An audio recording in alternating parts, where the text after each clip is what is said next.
Hello friends, welcome to my YouTube channel. ನಾನಿವತ್ತು easy ಮೆಥಡಲ್ಲಿ ಸಾಫ್ಟಾದ ಜೋಳದ ರೊಟ್ಟಿ ಹೆಂಗೆ ಮಾಡೋದು ಅಂತೇಳ್ಬಿಟ್ಟು ತೋರಿಸ್ಕೊಡ್ತಾ ಇದ್ದೇನೆ. ನೋಡಿ ಎಷ್ಟು ಚೆನ್ನಾಗಿ ಬಂದಿದೆ ಅಂತ. ಇದಕ್ಕೆ ನಾನು 1 ಕಪ್ಪಿನಷ್ಟು ನೀರು ತಗೊಳ್ತಿದ್ದೇನೆ ಮತ್ತು ಸ್ವಲ್ಪ ರುಚಿಗೆ ಎಷ್ಟು ಬೇಕೋ ಅಷ್ಟು ಉಪ್ಪು ತಗೊಳ್ತಿದ್ದೇನೆ. ಅದೇ ಕಪ್ಪಿನಲ್ಲಿ 1 ಕಪ್ಪಿನಷ್ಟು ಜೋಳದ ಹಿಟ್ಟನ್ನು ತಗೊಳ್ತಿದ್ದೇನೆ. ಇದನ್ನೀಗ ಚೆನ್ನಾಗಿ ಮಿಕ್ಸ್ ಮಾಡಬೇಕು. ನಾನಿಲ್ಲಿ ಒಂದು ಬಾಣಲಿ ತಗೊಂಡಿದ್ದೇನೆ.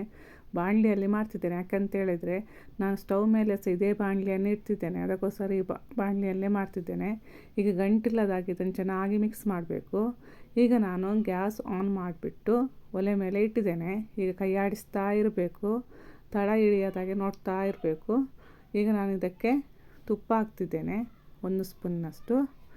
ಮತ್ತು ಚೆನ್ನಾಗಿ ಮಿಕ್ಸ್ ಮಾಡಬೇಕು. ನೋಡಿ ತಳ ಹಿಡಿತಾ ಬಂತು. ಈಗ ಸ್ವಲ್ಪ ಇನ್ನೂ ಸಹ ಗಟ್ಟಿಯಾಗಬೇಕು. ಇದು ಮಿಕ್ಸ್ ಮಾಡ್ತಾ ಇರಬೇಕು. ಹೀಗೆ ನೋಡಿ ಈ ರೀತಿ ಆಗೋ ತನಕ ಮಿಕ್ಸ್ ಮಾಡಬೇಕು. ಇನ್ನೂ ಸ್ವಲ್ಪ ಆಗಬೇಕು, ಸ್ವಲ್ಪ ನೀರಿನ ಅಂಶ ಇದೆ. ನೋಡಿ ಈಗ ಚೆನ್ನಾಗಿ ಆಗಿದೆ. ಈ ರೀತಿ ಆದಮೇಲೆ ಒಂದು 10 ನಿಮಿಷ ಬಿಡಬೇಕು. 10 ನಿಮಿಷ ಬಿಟ್ಟಾದಮೇಲೆ ಇದನ್ನು ಸ್ವಲ್ಪ ತಣ್ಣಗಾಗುತ್ತೆ. ಅದನ್ನು ಚೆನ್ನಾಗಿ ಕೈಯಲ್ಲಿ ಇದನ್ನು ಮಿಕ್ಸ್ ಮಾಡಬೇಕು. ಚೆನ್ನಾಗಿ ಚಪಾತಿ ಹೇಗೆ ನಾವು ಮಿಕ್ಸ್ ಮಾಡ್ತೀವಿ, ಉಂಡೆ ಮಾಡ್ತೇವೆ, ಅದೇ ರೀತಿ ನಾವು ಚೆನ್ನಾಗಿ ಇದನ್ನು ಮಿಕ್ಸ್ ಮಾಡಬೇಕು. ನೋಡಿ ಇನ್ನೊಂದು ಸಲ ನಾನು 1 ಸ್ಪೂನಿನಷ್ಟು ತುಪ್ಪ ಹಾಕಿಬಿಟ್ಟು ಚೆನ್ನಾಗಿ ಇದನ್ನು ಮಿಕ್ಸ್ ಮಾಡ್ತಾ ಇದ್ದೇನೆ. ನೋಡಿ ಈಗ ಇದು ಚೆನ್ನಾಗಿ ಮಿಕ್ಸ್ ಆಗಿದೆ, ಸ್ಮೂತಾಗಿ ಬಂದಿದೆ. ನೋಡಿ ಈ ರೀತಿ ಸ್ಮೂತಾಗಿ ಬರುವ ಹಾಗೆ ಮಾಡಬೇಕು ನಾವಿದನ್ನು. ಮತ್ತು ನಾವಿದನ್ನು ಮುಚ್ಚಳ ಮುಚ್ಚಿ ಇಡಬೇಕು.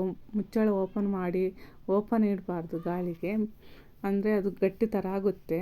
ಅದಕ್ಕೋಸ್ಕರ ಮುಚ್ಚಳ ಮುಚ್ಚಿ ಇಡಬೇಕು. ಈಗ ನಾನಿದನ್ನು ಉಂಡೆ ಮಾಡ್ತೇನೆ. ಈಗ ನೋಡಿ ಉಂಡೆ ಸಾಗೆ ಅದನ್ನು ಸ್ವಲ್ಪ ಸ್ಮೂತ್ ಬರುವ ಹಾಗೆ ಉಂಡೆ ಮಾಡಬೇಕು. ಏನು ಸಹ ಗಂಟು ಏನು ಇರಬಾರ್ದು. ಆ ಥರ ಮಾಡಿದರೆ ಮಾತ್ರ ಈಸಿಯಾಗಿ ಮಾಡ್ಬೋದು ಮತ್ತು ಸ್ಮೂತಾಗಿ ಬರುತ್ತೆ ರೊಟ್ಟಿ ಸಹ. ಈಗ ನಾನು ಇದನ್ನು ಲಟ್ಟಣಿಗೆಯಲ್ಲಿ ಲಟ್ಟಿಸ್ತಾ ಇದ್ದೇನೆ. ನೋಡಿ ಏನು ಅಂಟು ಏನಾಗಲ್ಲ ಯಾವುದಕ್ಕೆ ಸಹ. ಅಂದರೆ ನಾವು ಚಪಾತಿ ಹಿಟ್ಟಿನಾಗೆ ತುಂಬ ಪ್ರೆಷರ್ ಹಾಕಿಬಿಟ್ಟು ಲಟ್ಟಿಸಬಾರ್ದು. ನಿಧಾನವಾಗಿ ಲಟ್ಟಿಸ್ತಾ ಹೋಗಬೇಕು, ಇಲ್ಲಾಂದರೆ ಅಂಟ್ಕೊಳ್ಳುತ್ತೆ, ಕಿತ್ತೋಗುತ್ತೆ ಎಲ್ಲ. ನೋಡಿ ಎಷ್ಟು ಅಗಲವಾಗಿ ಮಾಡಿದ್ದೇನೆ ನಾನು. ಅದು ಅಷ್ಟು ಅಗಲ ಬೇಡ, ನೋಡಲಿಕ್ಕೆ ಚೆನ್ನಾಗಿ ಕಾಣಲ್ಲ ಅಂತ ಹೇಳ್ಬಿಟ್ಟು ಅದಕ್ಕೆ ಒಂದು ಶೇಪ್ ಕೊಡಬೇಕಂತ ಹೇಳ್ಬಿಟ್ಟು ರೌಂಡ್ಗೆ ಒಂದು ಟಿಫಿನ್ ಬಾಕ್ಸನ್ನು ತಗೊಂಡು ನಾನು ಇಲ್ಲಿ ಶೇಪ್ ಕೊಡ್ತಾ ಇದ್ದೇನೆ. ಈಗ ನೋಡಿ ರೌಂಡಾಗಿ ಬಂದಿದೆ. ಇದನ್ನೀಗ ನಾನು ಒಂದು ಕಾವಲಿ ಬಿಸಿ ಮಾಡಿಬಿಟ್ಟು ಇದರ ಮೇಲೆ ಹಾಕ್ತಿದ್ದೇನೆ. ಈಗ ಇದಕ್ಕೆ 1 ಸ್ಪೂನ್ ನೀರನ್ನು ಮೇಲೆ ಸ್ಪ್ರೆಡ್ ಮಾಡಬೇಕು. ಈ ನೀರು ಸ್ವಲ್ಪ ಆವಿಯಾದಾಗ ನಾವು ಇದನ್ನು ರೊಟ್ಟಿಯನ್ನು ಉಲ್ಟಾ ಹಾಕಬೇಕು. ಅಷ್ಟರ ತನಕ ನಾವು ಇದನ್ನು ಮುಟ್ಟಬಾರ್ದು ಏನು ಸಹ. ಈಗ ನೋಡಿ ನಾನು ಉಲ್ಟಾ ಹಾಕಿದ್ದೇನೆ. ಈಗ ಇದೇ ರೀತಿಯಾಗಿ ಉಲ್ಟಾ ಪಲ್ಟಾ ಹಾಕಿ ಇದನ್ನು ಬೇಯಿಸಬೇಕು. ಈಗ ನೋಡಿ ರೊಟ್ಟಿ ಉಬ್ಬಿ ಬರ್ತಿದೆ. ಈ ರೀತಿ ನಾವು ಉಲ್ಟಾ ಪಲ್ಟಾ ಹಾಕಿಬಿಟ್ಟು ರೊಟ್ಟಿಯನ್ನು ಉಬ್ಬಿ ಬರುವ ಹಾಗೆ ಮಾಡಬೇಕು. ಈಗ ನೋಡಿ ಈ ರೀತಿ ಕಲರ್ ಬಂದರೆ ಆಗಿದೆ ಅಂತ ಅರ್ಥ. ತುಂಬ ನಾವು ಇದಕ್ಕೆ ಹೈ ಫ್ಲೇಮಲ್ಲಿ ಇಟ್ಬಿಟ್ಟು ಕರಂಟಿಸಬಾರ್ದು ರೊಟ್ಟಿಯನ್ನು, ಅದು ಹಾರ್ಡಾಗುತ್ತೆ. ಇಷ್ಟು ಕಲರ್ ಬಂದರೆ ಸಾಕಾಗುತ್ತೆ.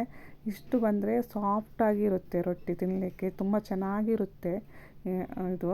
ಮತ್ತು ಈಸಿ ಮೆಥಡಲ್ಲಿ ಮಾಡ್ಬೋದು. ಮತ್ತು ನೀರೆಲ್ಲ ಬಿಸಿ ಇಟ್ಟೆಲ್ಲ ಮಾಡ್ತಾರೆ, ಅದೆಲ್ಲ ಸ್ವಲ್ಪ ಕಷ್ಟನೇ ಮಾಡಲಿಕ್ಕೆ. ಇದಾದರೆ ತುಂಬ ಈಸಿ ಮೆಥಡಲ್ಲಿ ಮಾಡ್ಬೋದು. ಈಗ ರೊಟ್ಟಿ ಆಗಿದೆ. ಇದನ್ನು ತೆಗೆದು ನಾವು ಇಮಿಡಿಯೇಟಾಗಿ ಹಾಟ್ ಬಾಕ್ಸಲ್ಲಿ ಒಂದು ಬಟ್ಟೆ ಇಟ್ಟು ಇಡಬೇಕು. ಈ ರೀತಿ ಮಾಡಿದರೆ ಸಾಫ್ಟಾಗಿ